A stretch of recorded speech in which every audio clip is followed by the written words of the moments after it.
आज हम कक्षा 9 की गणित की प्रश्नावली 1.3 के प्रश्नों को हल करेंगे। प्रश्नावली 1.3 को हल करने से पूर्व आइए हम देखते हैं कि परिमेय तथा अपरिमेय संख्याओं के दशमलव प्रसार किस प्रकार के होते हैं। तो परिमेय संख्याओं के दशमलव प्रसार या तो शांत होते हैं या अशांत आवर्ती होते हैं। शांत दशमलव क्या होते हैं? जैसे मान लो हम कोई संख्या लेते हैं 2/5, तो इसको हम दशमलव में बदलते हैं। 5 से 2 को भाग करेंगे, 5 से 2 में भाग नहीं जाएगा, तो दशमलव लगा के 0 बढ़ा लेते तो 20 हो जाएगा, 5 चौक 20। तो दशमलव प्रसार इसका आएगा 0.4, यानी यहाँ पर समाप्त हो गया है।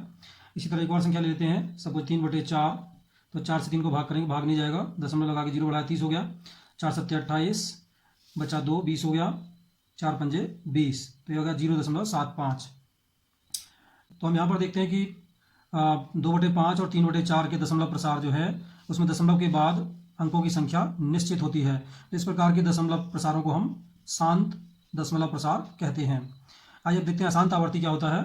एक भिन्न लेते हैं हम 1/3, इसे हम दशमलव बदलते हैं, तो 3 से 1 को भाग करेंगे, भाग नहीं जाएगा, दशमलव लगाकर 0 बढ़ाएंगे, 10 हो गया, तो 3 से 10 को भाग करेंगे, 3 3 9, 10 में से 9 घटाएंगे, 1 बचेगा, फिर 1 0 बढ़ा लेंगे, 10 हो जाएगा, फिर 3 3 9, फिर 1 शेष बचेगा, फिर 10 हो जाएगा, फिर 3 3 9। इस प्रकार ये इसी तरीके से लगातार चलता रहेगा। बार बार शेषफल 1 आएगा और भागफल में बार बार अंक 3 की पुनरावृत्ति होगी। तो इस प्रकार के दशमलव प्रसार को हम कहते हैं अशांत आवर्ती। तो इस प्रकार हम देखते हैं कि परिमेय संख्याओं के दशमलव प्रसार या तो शांत हो सकते हैं या अशांत आवर्ती हो सकते हैं। आइए हम देखते हैं अपरिमेय संख्याओं के दशमलव प्रसार कैसे होते हैं। अपरिमेय संख्याओं के दशमलव प्रसार अशांत अनावर्ती या इसको हम अनवसानी अनावर्ती भी कहते हैं होते हैं। उदाहरण लेते हैं इसका हम अपरिमेय संख्याओं का 0.1 0.1 0001 0001 0000001, इस तरीके से हम एंड डॉट डॉट। तो इसमें हम देखते हैं कि दशमलव के बाद किसी एक अंक या अंक समूह की पुनरावृत्ति नहीं हो रही है। यहाँ पर जैसे 1 आ रहा है, फिर यहाँ 0 1 आ रहा है, फिर 0 0 1 आ रहा है, फिर 0 0 0 1 आ रहा है, फिर 4 बार 0 1 आ रहा है। तो एक ही अंक समूह की पुनरावृत्ति बार बार नहीं हो रही है। ऐसी संख्याओं को हम अशांत अनावर्ती कहते हैं और ये अपरिमेय संख्याएं कहलाती हैं। आइए अब हम प्रश्नावली 1.3 के प्रश्नों को हल करते हैं। पहला प्रश्न है, निम्नलिखित भिन्नों को दशमलव रूप में लिखिए और बताइए कि प्रत्येक का दशमलव प्रसार किस प्रकार का है। तो आइए इसके प्रश्नों को हम हल करते हैं। तो पहला खंड है 36/100, इसे हमें दशमलव के रूप में बदलना है। तो 100 से हम जानते हैं किसी भी संख्या को जब भाग करते हैं तो 2 स्थानों के बाद दशमलव लग जाता है, क्योंकि 100 में 2 जीरो होते हैं। तो 2 अंकों के दशमलव इसमें लग जाएगा, 36 1 2, यहाँ पर दशमलव आ जाएगा, तो जाएगा 0.36। इसका दूसरा खंड लेते हैं। दूसरा खंड है 1/11, तो हम 11 से 1 को भाग करेंगे और देखते हैं कितना आता है हमारा। तो 11 से हम 1 को भाग कर लेते हैं, 1 को हम लिख लेंगे 1.0, ऐसा लिख सकते हैं। अब 11 से पहले 1 में भाग करेंगे तो भाग नहीं जाएगा, तो दशमलव लगा करके आप एक और, यहाँ पर दशमलव है, दशमलव को ऊपर उतार लिया, अब ये 10 हो गया। 11 से 10 में भी भाग नहीं जाएगा, तो एक 0 बढ़ाएंगे और इसके आगे एक और 0 बढ़ा लेते हैं। तो अब क्या होगा, 11 से 100 को भाग करेंगे, 11 9 99, घटा लेते हैं, 100 में से 99 1 आ गया, तो पुनः 1 आ गया हमारा और ऊपर भी 1 था, तो फिर से वही आगे को आएगा, एक 0 बढ़ाएंगे, भाग देंगे, भाग नहीं जाएगा, तो 0 बढ़ाएंगे, फिर एक 0 बढ़ा लेंगे, 100 हो गया, 11 9 99, शेष वाले 1 बचेगा, पुनः 1 आ गया। तो इसी तरह से बार बार ही आता रहेगा। तो आ जाएगा हमारा 0.0909 डॉट डॉट डॉट, या इसको हम लिख सकते हैं 0.09 और ऊपर बार। बार का अर्थ है कि जितने अंकों की पुनरावृत्ति हो रही है उनके ऊपर हम बार लगा दें। यहाँ पर 0909 की बार बार पुनरावृत्ति हो रही है, तो 09 के ऊपर बार लगा करके भी हम इसको लिख सकते हैं। अगला खंड है 4 सही 1/8, तो पहले हम इसको विषम भिन्न बदल लेते हैं। 8 चौक 32, 32 और 1 33/8। अब 8 से हम 33 को भाग करेंगे, 8 से 33 में भाग करते हैं, 8 से पहले 33 में भाग करेंगे, 8 चौक 32, 33 में 32 घटाया 1 बचा। अब दशमलव लगा करके हमने 1 0 बढ़ा लिया, 10 हो गया। 8 से 10 में भाग किया, 8 एकम 8, 10 में से 8 घटाया 2 बचा, 0 बढ़ा लिया, 20 हो गया। 8 से 20 में भाग किया, 8 दूनी 16, शेष बचेगा 4, 4 के आगे 0 बढ़ाया 40 हो गया। फिर 8 से 40 में भाग करेंगे तो 8 पंजे 40। तो इस प्रकार आ जाता है हमारा 4.125। ये हो गया 4 से 1/2 का दशमलव रूप। इसी प्रकार से अन्य खंडों को भी हम हल कर लेंगे। आइए आप देखते हैं प्रश्न नंबर 2 क्या है। प्रश्न नंबर 2 है, आप जानते हैं कि 1/7 बराबर 0.142857 के ऊपर बार है। वास्तव में लंबा भाग किए बिना क्या आप यह बता सकते हैं कि 2/7, 3/7, 4/7, 5/7 और 6/7 के दशमलव प्रसार क्या हैं? यदि हाँ तो कैसे? तो आइए इसको हम हल करते हैं। क्योंकि हमें दिया है 1/7 बराबर है 0.142857 और इसके ऊपर बार है, अर्थात इन 6 अंकों की बार बार पुनरावृत्ति हो रही है। अब हमें मान ज्ञात करना है 2/7 का। हम जानते हैं 2/7 को हम ले सकते हैं 2 गुणा 1/7। अब यहाँ पर 1/7 का हम मान रख देंगे तो हो जाएगा 2 गुणा 0.142857 और ऊपर से बार है। तो 2 से हमें इसमें गुणा करना है, 2 से गुणा कर लेते हैं। 2 सत्ते 14 की 4 हासिल 1, 2 पंजे 10 और 1 11 हासिल 1, 2 अट्ठे 16 और 17 की 7 हासिल 1, 2 दूनी 4 और 1 5 और 2 चौके 8 और 2 एकम 2.0 और इसके ऊपर बार 6 अंकों पर था तो 6 अंकों पर फिर से आ जाएगा। तो इस तरह से इसका मान आता है 0.285714। इसी प्रकार हम 3/7, 4/7 और 5/7, 6/7 के मान ज्ञात कर लेंगे। अब प्रश्न नंबर 3 है, निम्नलिखित को P/Q के रूप में व्यक्त कीजिए जहां P और Q पूर्णांक हैं तथा Q is not equal to 0। तो इनको हमें भिन्न के रूप में लिखना है दशमलव संख्याओं को। तो आइए शुरू करते हैं इनको। तो पहला खंड है, इसमें हमें संख्या दी है 0.6 और 6 के ऊपर बार लिखा हुआ है। तो हम क्या करेंगे, हम इस संख्या को x मान लेते हैं। तो माना x बराबर 0.6 और ऊपर से बार लगा है। बार का अर्थ है कि 6 की बार बार पुनरावृत्ति होगी। तो हम इसको ऐसे भी लिख सकते हैं, x बराबर 0.666 डॉट डॉट डॉट, यानी कि बार बार 6 की पुनरावृत्ति होती रहेगी। तो यहाँ पर हम देखते हैं, यहाँ पर दशमलव के दाईं ओर 1 अंक की पुनरावृत्ति बार बार हो रही है। तो जब 1 अंक की पुनरावृत्ति होती है तो हम इस समीकरण में 10 से गुणा करेंगे। तो इस समीकरण को 10 से गुणा करने पर, तो इसमें हम 10 से गुणा कर लेते हैं तो हमें प्राप्त होगा 10x बराबर 10 से जब हम दाईं ओर गुणा करेंगे तो हम जानते हैं 10 से किसी भी दशमलव संख्या को गुणा करने पर दशमलव एक स्थान दाईं ओर खिसक जाता है। तो दशमलव यहाँ से यहाँ जाएगा तो ये जाएगा 6.666 डॉट डॉट डॉट। इसको हम समीकरण नंबर 2 मान लेते हैं। अब समीकरण 1 को इसके नीचे उतार लेंगे हम। तो x बराबर, ध्यान रखेंगे दशमलव के ठीक नीचे दशमलव उतारेंगे ताकि घटाने में हमको आसानी रहे। 0 यहाँ जाएगा 666 डॉट डॉट डॉट। यहाँ पर हम देख रहे हैं कि यहाँ पर हमने 6 एक और बढ़ा लिया है, क्योंकि 6 के बाद ये डॉट डॉट आ रहा है, इसका मतलब 6 की बार बार पुनरावृत्ति हो रही है। तो हम अपने सुविधानुसार 6 को कितनी भी बार यहाँ पर लिख सकते हैं। अब हम क्या करेंगे, समीकरण 2 में से समीकरण 1 को घटाने के लिए चिन्ह बदल देते हैं। ये ऋण का हो जाएगा, ये ऋण का हो जाएगा, तो घटा लेते हैं। 10x में से 1x घटाना, ये x का मतलब है 1x, तो 10x में से 1x घटाएंगे तो बचेगा 9x बराबर। यहाँ पर हम देखते हैं जब इसमें से इसको घटाएंगे हम, दशमलव के दाईं ओर के अंक समान है दोनों के, तो दशमलव के दाईं ओर 0 आ जाएगा। दशमलव 6 में से 0 घटाएंगे तो 6 आएगा, या 9x बराबर 6। अब हम 9 को पक्षांतर करके दाएं पक्ष में ले जाएंगे तो 9 से, क्योंकि x में गुणा हो रही है, तो जब इसको दाएं पक्ष में ले जाएंगे तो 9 से 6 में भाग हो जाएगा, तो हो जाएगा 6/9। अब हम देखते हैं 3 से ऊपर नीचे कट जाएगा, 3 3 9, 3 दूनी 6, तो हमें प्राप्त होगा ये 2/3। तो x का मान आ गया 2/3, ये हमारा उत्तर होगा। अगला खंड है 0.47 बार। तो यहाँ पर 7 के ऊपर बार लगा है, अर्थात 7 की बार बार पुनरावृत्ति होगी। तो इसे भी हम x मान लेते हैं। माना x बराबर 0.47 बार। तो यहाँ पर क्योंकि 7 के ऊपर बार है तो इसका मतलब ये कि 7 की यहाँ पर बार बार पुनरावृत्ति होगी। तो हम इसको लिख सकते हैं, या x बराबर 0.47777 एंड सो ऑन। इसको समीकरण 1 मान लेंगे। तो यहाँ पर भी हम देखते हैं कि एक ही अंक की पुनरावृत्ति बार बार हो रही है, तो इस समीकरण को भी हम 10 से गुणा करेंगे।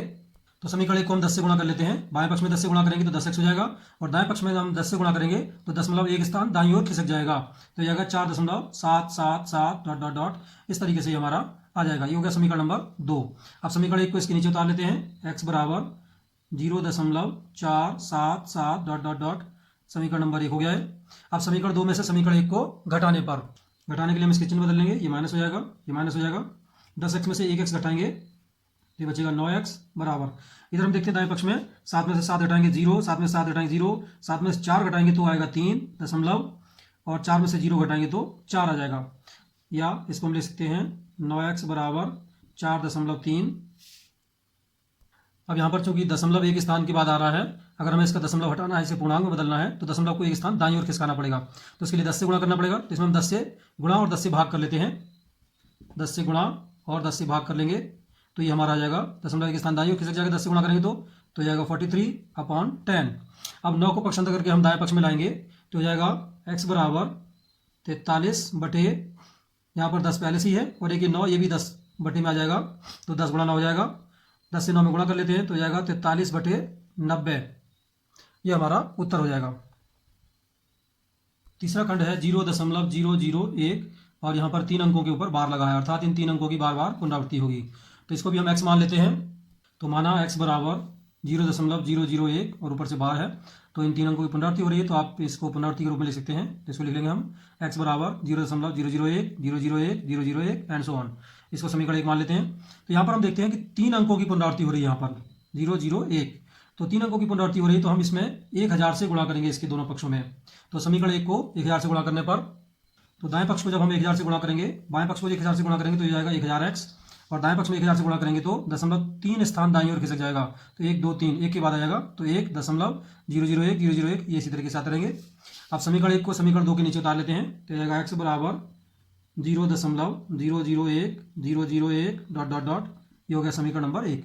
अब समीकरण 2 में से समीकरण 1 को घटा लेते हैं, तो बाएं पक्ष में 1000x में से 1x घटाएंगे तो आ जाएगा 999x बराबर, यहाँ पर दाएं पक्ष में देखते हैं हम दशमलव के दाईं ओर के अंक समान है, तो घटा करके 0 ही आएगा, दशमलव के नीचे दशमलव आएगा, 1 में से 0 घटाएंगे तो 1 आएगा, या इसको हम लिख सकते हैं 999x बराबर, इसको केवल 1 लिखा सकता है। अब 999 को पक्षांतर करके दाएं पक्ष में ले जाएंगे, तो x बराबर आएगा 999 से, क्योंकि x में गुणा हो रही है, तो जब दाएं पक्ष में जाएगा तो बटे में आएगा, तो 1/999, ये हमारा उत्तर होगा।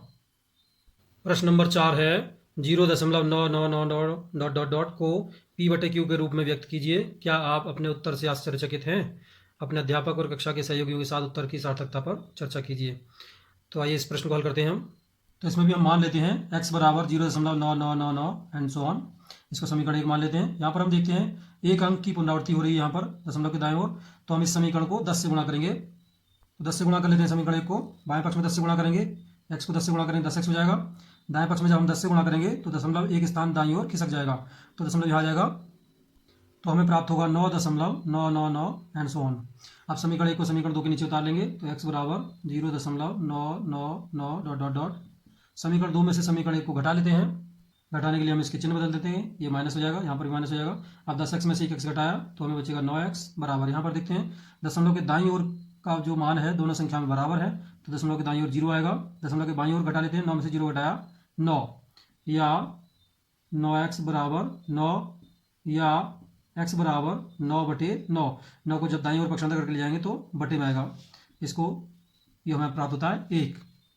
हम देखते हैं हमें पूर्णांक 1 प्राप्त हो जाता है, जबकि जो संख्या दी हुई थी इसमें पूर्णांक 0 था और दशमलव के दाईं ओर 9 तो ऐसा क्यों होता है?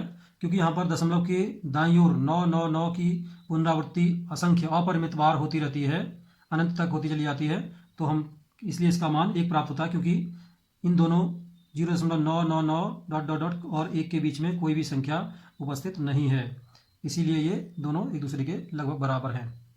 प्रश्न नंबर 5 है 1/17 के दशमलव प्रसार में अंकों के पुनरावृत्ति खंड में अंकों की अधिकतम संख्या क्या हो सकती है? अपने उत्तर की जांच करने के लिए विभाजन क्रिया कीजिए। तो यहाँ पर आप 17 से 1 को भाग करके देख लेंगे, और इसमें दशमलव के पुनरावृत्ति खंड में अंकों की संख्या 16 आएगी, अधिकतम संख्या 16 हो सकती है 1/17, जहाँ पर बटे में 17 आता है, तो उसके दशमलव प्रसार में अधिकतम पुनरावृत्ति खंड में अंकों की संख्या 16 हो सकती है। तो इसको आप करके देख लेंगे अपने आप। प्रश्न संख्या 6 है p/q के रूप की परिमेय संख्याओं के अनेक उदाहरण लीजिए जहां p और q पूर्णांक हैं, जिनका एक के अतिरिक्त कोई अन्य उभयनिष्ठ गुणनखंड नहीं है और जिनका शांत दशमलव निरूपण है। क्या आप यह अनुमान लगा सकते हैं कि q को कौन सा गुण अवश्य संतुष्ट करना चाहिए? तो इसको हम हल करके देखते हैं। तो यहाँ पर हमने परिमेय संख्याओं के कुछ उदाहरण लिए हैं जिनके दशमलव प्रसार शांत हैं। 3/10 का दशमलव प्रसार 0.3, 7/8 0.875, 4/5 का 0.8 प्राप्त होता है। तो यह सभी हमारे शांत दशमलव प्रसार हैं। तो आइए हम देखते हैं इनमें क्या गुण होता है। देखते हैं यहाँ पर बटे में, इसके बटे में 10 है, और अगर 10 के हम गुणनखंड करेंगे तो होंगे 2 × 5। दूसरी भिन्न जो है 7/8, इसके बटे में 8 है, और 8 को आप लिख सकते हैं 2 × 2 × 2। तीसरी भिन्न जो 4/5 है, इसके बटे में 5 है, और तो हम इस प्रकार देखते हैं कि जिन भिन्नों के हर में 2 या 5 या 2 और 5 गुणनखंड के रूप में आता है तो उनके दशमलव प्रसार शांत होते हैं। अर्थात q के अभाज्य गुणनखंडों में 2 या 5 या 2 और 5 ही होने चाहिए, और कोई भी संख्याएं बटे में नहीं होनी चाहिए। प्रश्न नंबर 7 है ऐसी 3 संख्याएं लिखिए जिनके दशमलव प्रसार अनावसानी अनावर्ती हों। तो आइए हम 3 संख्या लिखते हैं। तो ऐसी 3 संख्याएं जिनके दशमलव प्रसार अनावसानी अनावर्ती हों, ये संख्या होंगी 0.01001 001 001 इसी तरह से 0.2 0.02 0.002 एंड सो ऑन। इसी प्रकार से तीसरी संख्या हो सकती है 0.3 0.3 0.03 0.003 एंड सो ऑन। इसी प्रकार से अन्य अनेकों संख्याएं आप बना सकते हैं। प्रश्न नंबर 8 है, परिमेय संख्याओं 5/7 और 9/11 के बीच की 3 अलग अलग अपरिमेय संख्याएं ज्ञात कीजिए। तो आइए इसको हल करते हैं। तो आइए सबसे पहले हम 5/7 और 9/11 को दशमलव के रूप में लिख लेते हैं। तो 7 से 5 को भाग करके हमें दशमलव रूप में इसका निरूपण आएगा 0.714285 और इस पूरे 6 अंकों की बार बार पुनरावृत्ति होगी, तो इसलिए हमने ऊपर बार लगा दिया है। इसी प्रकार 9/11 को दशमलव में बदल लेते हैं। 11 से 9 को भाग करके देखेंगे हम, तो हमें प्राप्त होगा 0.818181 की बार बार पुनरावृत्ति होगी, तो हमने 8 के ऊपर बार लगा लिया है। अब इन दोनों संख्याओं के बीच में हमें अपरिमेय संख्याएं लिखनी है, 3 अलग अलग अपरिमेय संख्याएं लिखनी है, तो लिख लेते हैं। तो हमें प्राप्त होगी 0.7 और यहाँ पर 1 आ रहा है, तो इसमें एक संख्या बढ़ा लेते हैं, 2 कर लेते हैं। अब 0.2 डॉट डॉट डॉट, इसी प्रकार 0.7 ऐसी रहेगा। अब 2 की जगह 3 कर लेंगे, 3 0 3 0 0 3 0 0 0 3 डॉट डॉट डॉट। अब यहाँ पर हम 7 ऐसी रहेगा और यहाँ 3 की जगह 4 लिख लेंगे